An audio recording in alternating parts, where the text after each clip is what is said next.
set up streaming here. Prepping Waterdeep, Chapter 1, A Friend in Need. I've got a lot of the work done already, so you're just going to kind of see a few little things that I'm adding at the end, and then how I set up a token that I have that I can click and do room descriptions and stuff like that with it. It basically is exactly the same as a character token when you see it. Found this cool picture online of the entry into the harbor of Waterdeep. The castle up above the city. It's a really cool picture there. The maps here, fantastic. Started basically putting in the locations of places like the Yawning Portal, where the adventure starts, right here. And then some other places, and these are on the, or should be on, the Keeper layer. Yeah, so they aren't visible to the players until the players come upon them. Some of this stuff is hard to find. Oh, spoilers, everyone. If you're going to be playing this one, definitely don't be watching this until after you've played it. We'll be covering spoilering stuff in Chapter 1. So, one place, the Zant Hideout, says it's on Castle Lane. I looked and looked and looked and couldn't find Castle Lane, and then I read in different locations that it's on Candle Lane. And here's Candle Lane right here. So, and it even fits the description of a very, very tight, dark alley where the hideout's at. Old Zoblob shop here on the corner of Filet and Zastrow Street, and then in this dangerous alley here, the Skewer Dragon. Okay, so there's the locations from the first adventure. Oh, and then somewhere in the sewers is the last location. Lots of good pictures in the adventure. I bought the adventure on D&D Beyond, so all these pictures you can get to on D&D Beyond. And if you click a picture, no matter what size you make it thumbnail wise, and hold down Shift Z, you can make it full screen. And it makes it full screen for all the players when you do that.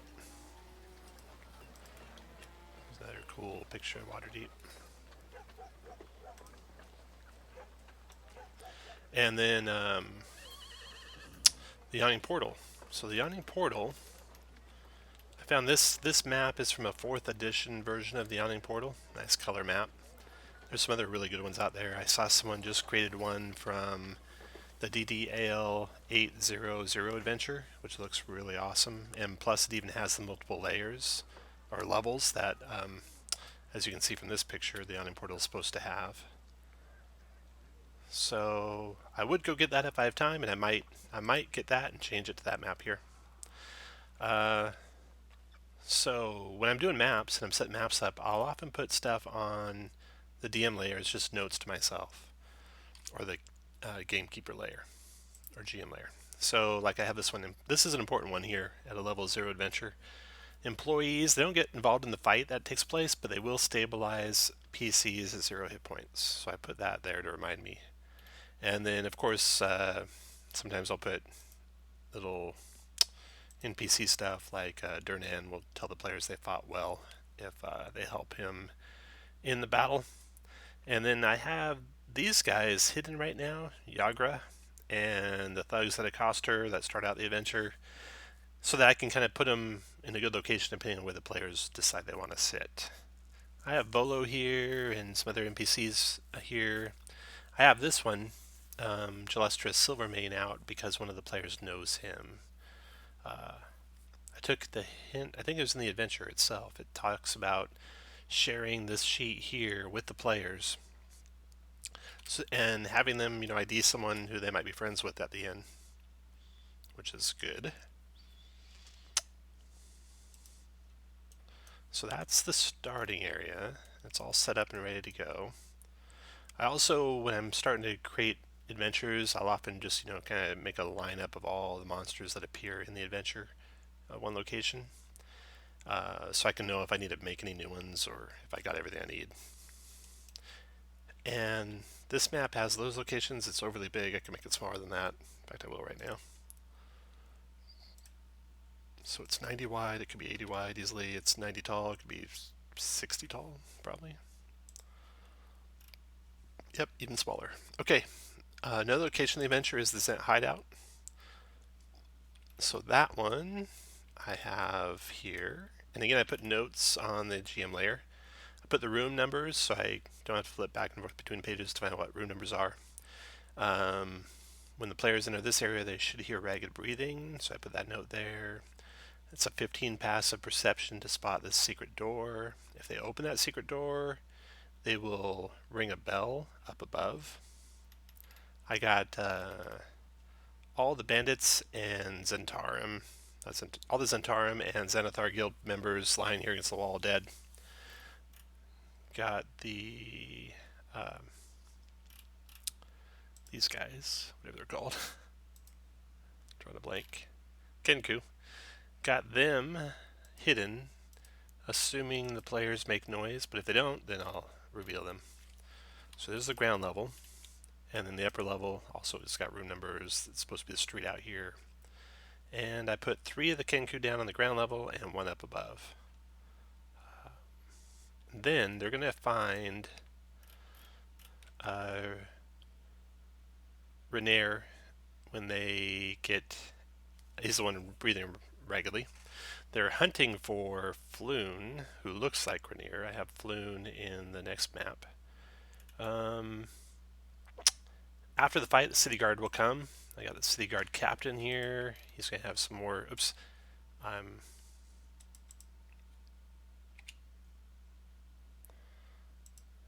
Okay.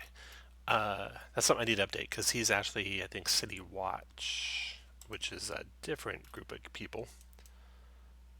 I think I have pictures for them already figured out. Oh, and then, like, here's another picture from the adventure as they go into the warehouse and see the Kenku. Let's see if I have City Watch up here. It won't be in that one. That's the player muster one. This is the starting one. Okay. Got one City Watch guy. I don't know what I did with the rest of them.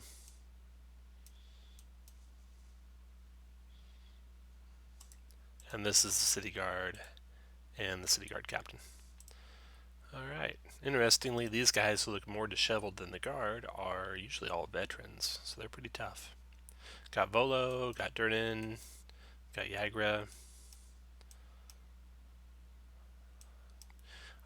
There's actually a small were-rat in the adventure. I haven't made the small version of that. Sometimes when I run out of time, I improvise. Let's see here. I got the rules. Laws of the city the players can look at whenever they need to. And, okay, so that's everything on that layer. And then the Xanathar Hideout. So I got the rooms there on the keeper level. They all have the queue in front of them, but I can figure that part out. We got the person they're looking for here, Floon, who looks like Renair. Renair is actually in the adventure with the picture. Floon's supposed to look just like him, so I just basically copied that token and made some minor changes to make Floon. Okay. Got some goblins sleeping. Got the underside of a couple different halfling establishments. Oh, yeah, this guy happens in one of the intersections of the sewers. That'll be fun. And this guy is in the toilet. Okay. So there's that map. So if you've seen the character creation videos I've done, I create adventures very similar. So I have a template right here that is set up with some Twitch announcement stuff, kind of, ready to fill in. And then I do put attributes for the adventure, because if I click on a magic item with the adventure selected, I want the magic item to show correctly. So that's why those are all set to 10. And then these are each buttons, just like for the characters. Each of these solid things here, bold things, are buttons that'll appear. So that's my template, and I've been working on Waterdeep. So when I create an adventure, I also try and put the blurb there, the information the players would know, and then I try and gather from the adventure anything the players would know in character and share that with the player ahead of time so that they can reveal the information in character during the adventure. So for example, if somewhere in the adventure there is like some strange plants that have medicinal value or are poisonous or something like that. I'll describe that to a player with nature or all the players with nature skill, so they can pipe up when the party finds that as if they knew, as if their character had the nature skill. This one's got a lot more just general background stuff. Being the start of a campaign, it talks about the Yawning Portal, some appropriate backgrounds, Waterdavian noble families, guild memberships, factions, and I don't know if the adventures content catalog has been updated or not, so I don't know if players can pick these extra ones like Force Grey and Bregan, Dertha,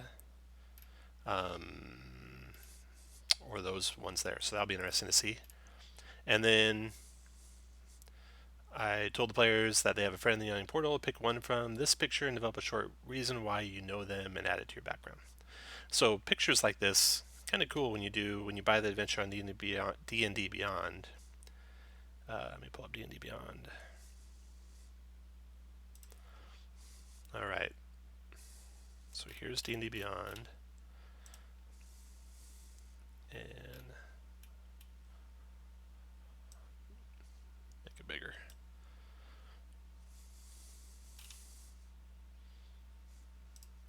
So here's Waterdeep Dragon Heist. This picture right here. Okay, so there's that. If I click on it, it'll open up this picture. If I right click on it, I can copy image address. Or I can even open it in a new tab, and then it puts the image address right in the top of the tab there. So if I copy that and paste that here, you can see that's the same text there. Now the players, they can click on that and go right to this, outside of the campaign, outside of D&D Beyond, etc., and see these handouts. So that's a nice little tool. Alright, then I got some stuff to announce that we're streaming it. A whole bunch of the images that are in there, if I need them. Notes to me about the plot line. Spoilers, everyone. And then, just like a player character, here's the character of the adventure. So every area got a blurb, and then every text description I have text for, or I have a button for. And then for treasure, I have a button for treasures there. And I highlight it yellow just so I can remember. And I have to remember to fill in the placeholder text that I often forget. So I'm just going to do the last part of this. I'm already up to Q5. And then I'm going to create the macro. I also got a magic item here. One of the magic items in the adventure, and also the new deal, putting what chart it's on right there. And okay, so in D&D Beyond, if I go to the adventure, chapter 1, Xanathar's Guild Hideout, I was on Q5, so let's go to Q6. Okay, so there's a laboratory there, and that I try and keep the descriptions very brief, just kind of because pictures are worth 1,000 words, so rely on as much as we can on the map to describe what they see. But other senses, they're in a sewer already, so a cesspit might not smell a whole lot worse than the sewer they're in. And if they look down the pit, so they're pitted weapons, they should see that first, but then they won't see the rest unless they look down the pit. So I have this Whisper GM, so just as a note to me, Goblin's bones float him in the ooze's scooby form, so I'll delete that. That's all I need to know. And then they don't need to know this part, but they can see pitted weapons. Pitted weapons lying on the floor nearby. Should be a little warning for him. Okay, so that's area Q6. Then Q7. I don't want to call it boss fight. What should I call this? Great Hall.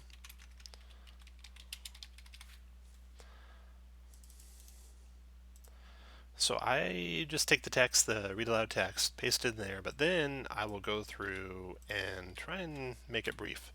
So I like the text to be there so the players can see and see how names are spelled and stuff like that. But it doesn't have to be complete, especially if they're looking at maps. They don't need to know where all the doors are and that stuff. They can just look on the map for that.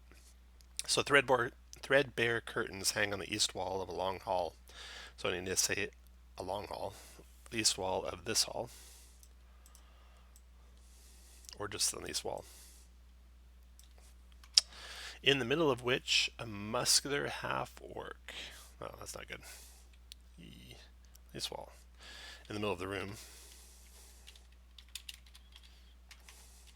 And oftentimes I'll just take this stuff about creatures and move it into GM notes so it reminds me to read it, but I don't like to put creature descriptions in read aloud text because they could move around or things could change. But for now, I'll leave it here. So in the middle of which, in the middle of the room,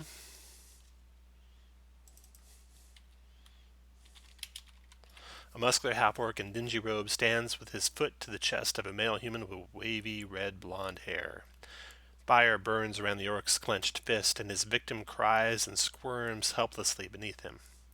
Seated on a raised platform to the south is a nightmarish figure wearing black robes. It has large white eyes and rubbery purple skin. 4 tentacles encircle its inhuman mouth. It cradles and gently caresses what looks like a disembodied brain with feet. I don't like to say what looks like, I just like to just say it. It cradles and gently caresses. Boom. A disembodied brain with feet. It may or may not be, but that's what the players see. All right.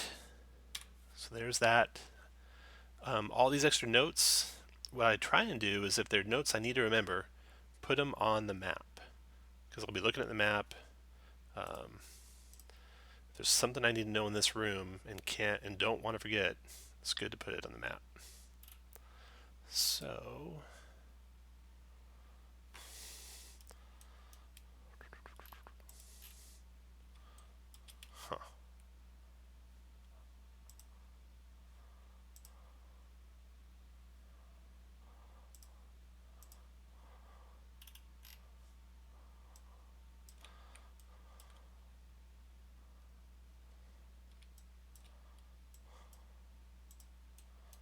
all right. Trying to blank on what button to press for a second there. Okay, so in this room, what do I need to remember? I'm going back and forth between windows that I normally don't go back and forth between because this is sitting on a second monitor, normally not on the same monitor. All right, so the creature is lure.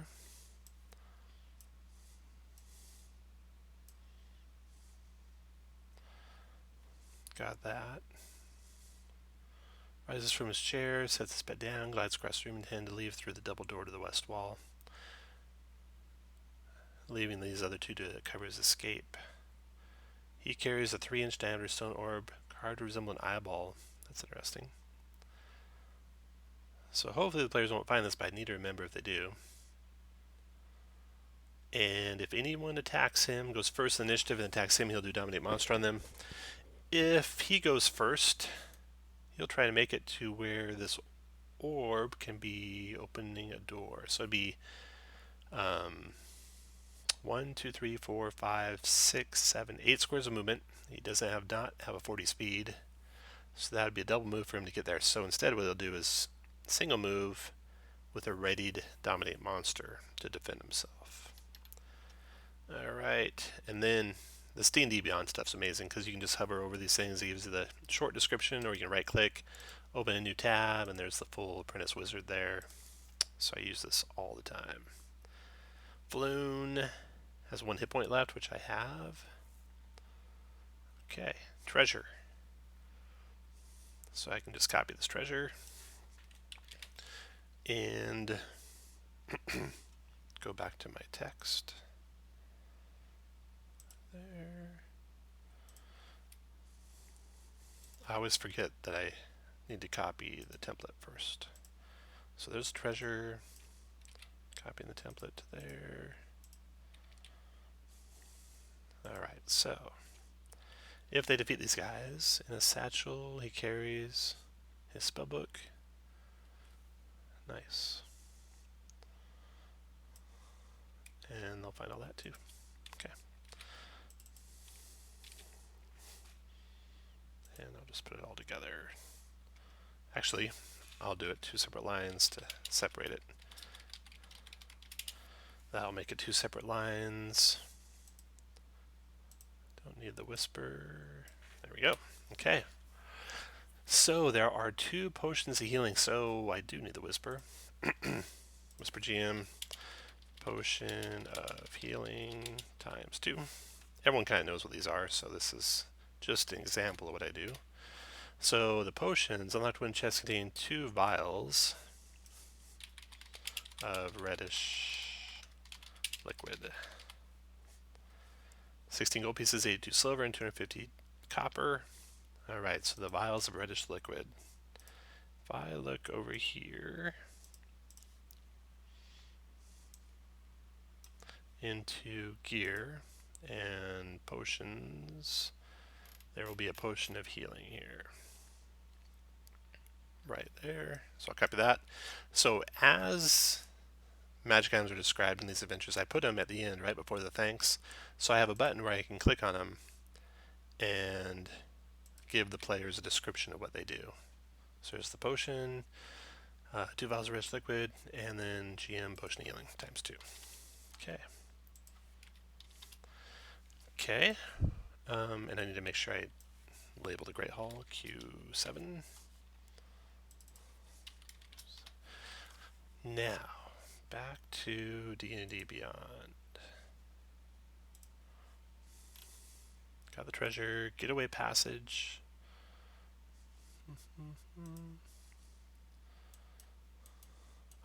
Interesting. Okay, so Q8. So from the looks empty, but thorough search accompanied by a 10 perception check reveals a rough-hewn tunnel hidden beneath the loose flagstone. The tunnel leads north to area Q9. Alright, so I would put that in the description so I remember that there's something to search there. And it's a 10 passive. Okay, so I remember that now. Then this the tunnel. I did some editing to make it so these tunnels aren't obvious when I'm revealing stuff. There's no dotted line going through the sewer, for example, like there was before. Okay, then Q9, private cellar. This cellar contains brewing supplies and lots of worthless clutter.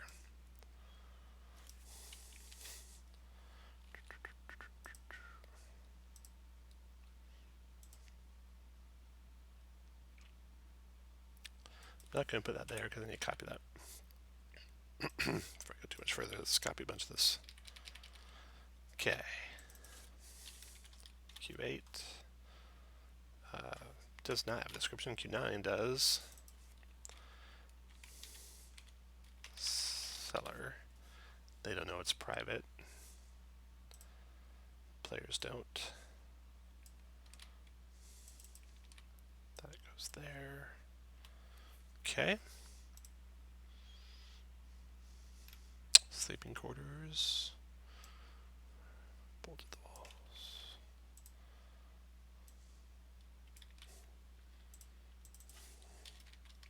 Normally, I do this more in a batch mode. Like I do all these queues at one time and stuff like that. But I just saved the last one so I could show it how it's done. Okay, no anything else there. And then the back door. That is where the Mind Flayer exits to.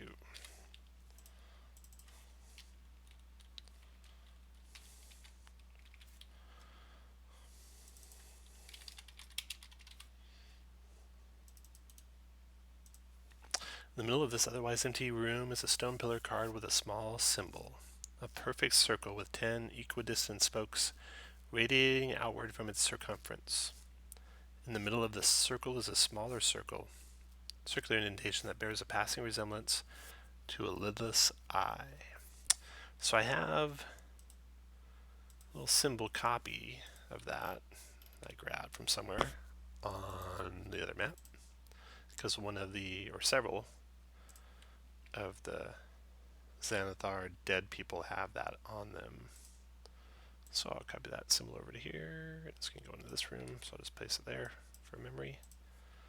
Okay. That's 11.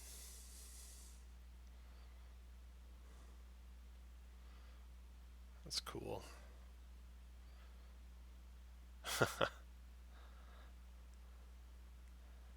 Wow. That's interesting. If a party to rush through there, they'd pop into Xanathar's lair.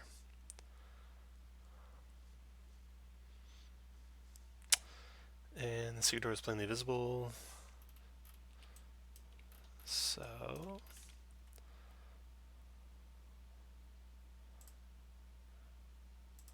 I'm going to edit this.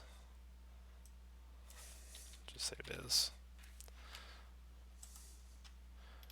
Hostile cellar. That's this one over here. That's where the were-rat sits.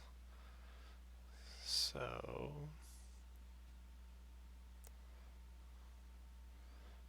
I don't have any of that built in yet. I just have a regular were-rat there for now. If I have time, I'll make that up.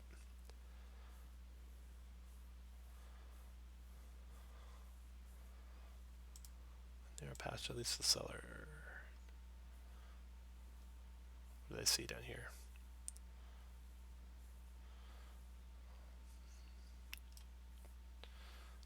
Cellar stocked with foodstuffs.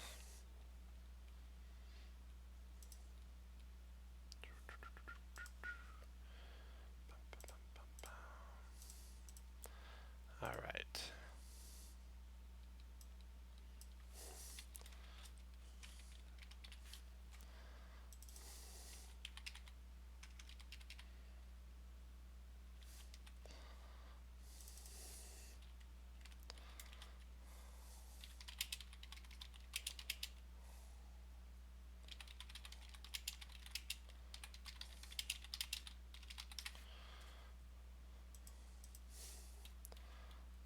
Don't need that.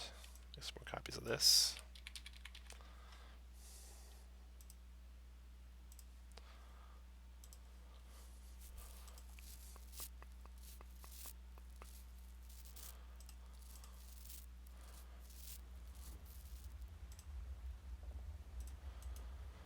Okay.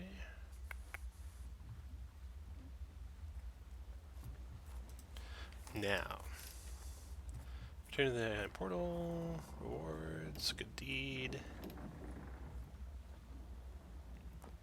Cool. Okay, and I need to read up on the content catalog and see how this will all play out. In addition, Volo's rewards. We know that those won't be with the party. They'll get a second level after this, as long as it takes 4 hours. So I'll have to make sure it does. And then this will be the last entry here.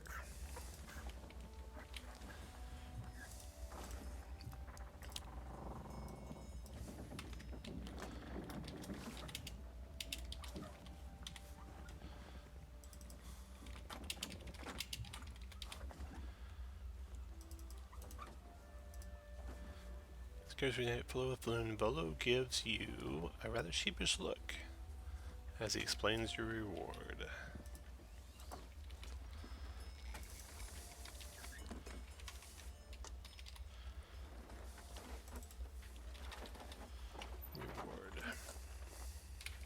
I confess that I have but few coins to spare, but never let it be said that Volo reneges on a promise. Allow me to present something much more valuable. He holds out a scroll tube. The deed to a remarkable property. Here in Waterdeep. We'll need a magistrate to witness the transfer of ownership. I'll arrange a meeting with one after you've inspected the estate and deemed it satisfactory. Alright. So, I can delete the rest of these. Got the paper, got the potion, got the thanks for playing Chapter 1. Got links to where everything's at. I need to update that link to what the new Season 8 location is for that rule. Okay, so we are ready to make the token for this adventure. So save that. Let's go over to Roll20. Move this over to here. And so I should have, just like I have a player template set up, a adventure template set up. So let's see if I do adventure. Yep. Alright. Got a blurb which should override automatically.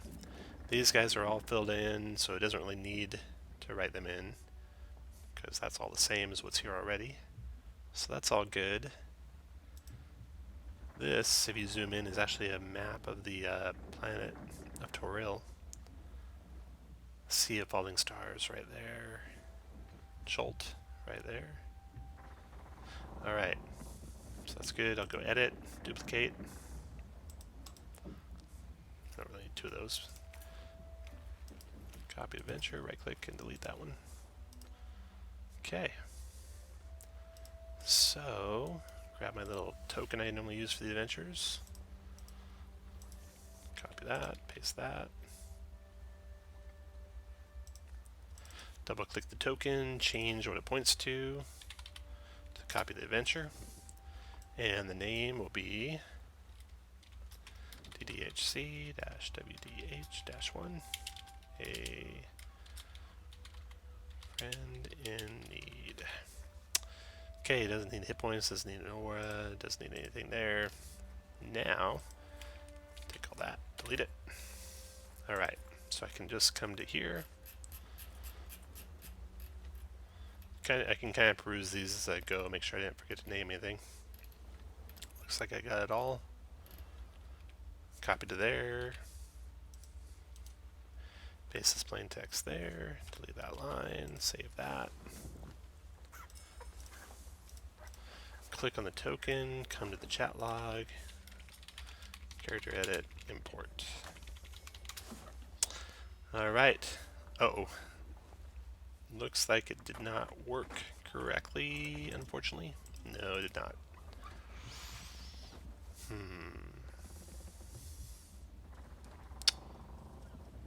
So I will have to troubleshoot what that might be.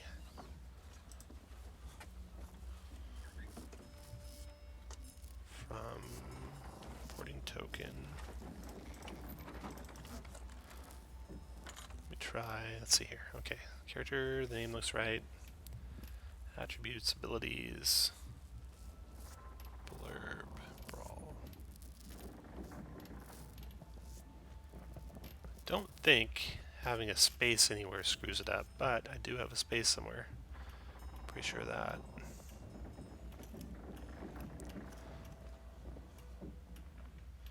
Good deed, is that it? Good deed. I don't think that messes it up, but let's just double check. Sewers. Candle, dragon, Zabla, deck ward. I'm almost positive that doesn't mess it up.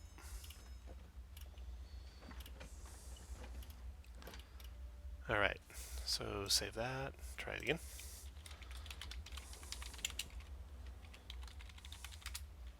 Nope.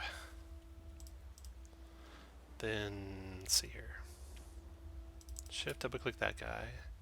Hit this. Let's delete this blurb. That should not matter. These should not matter.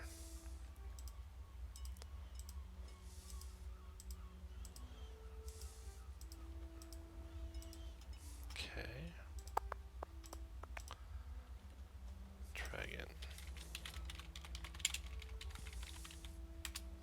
Nope. Alright, now let's try just a shorter version of the same thing. Character, got a name. I might get rid of that double dash, that might be messing it up. Try without that.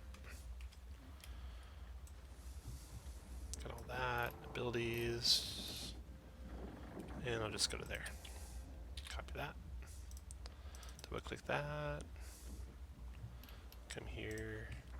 Select all, delete. Paste plain text. I noticed this is single space, and the other ones I've been working on aren't, so that's odd. Save that.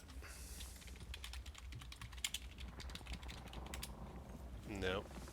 Alright, well, have to do this the hard way and the long way, which I won't do on the stream, and I'll also see if the Aaron can help me out on troubleshooting why that one doesn't work. But it would be the same as a character import. These buttons would all automatically populate within that token, and let me just put one or two of them in here so we can see what they look like. Come down here to where I have treasure. Alright, so if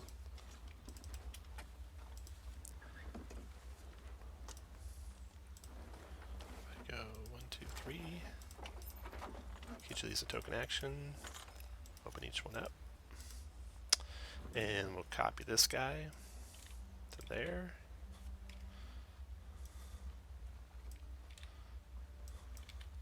And we'll copy this guy to here.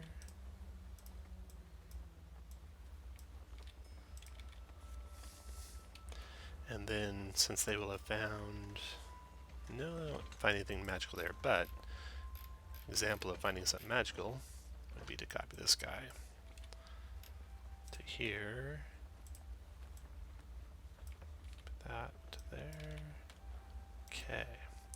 Now this is going to ask for nothing from the character. Okay, so that should work okay, I think. So now it's got these 3 macro buttons. This one describes the room, and there'd be the GM note there, CZ3T, treasure. There's the treasure the characters find, and then this is the magic item. There we go. Alright, so that would be basically all these would have buttons like that when it was all done. Hopefully, this auto import will get fixed, and then I'll do a short little stream that shows it actually imported in there. But that is it for now. Thanks for watching, everyone.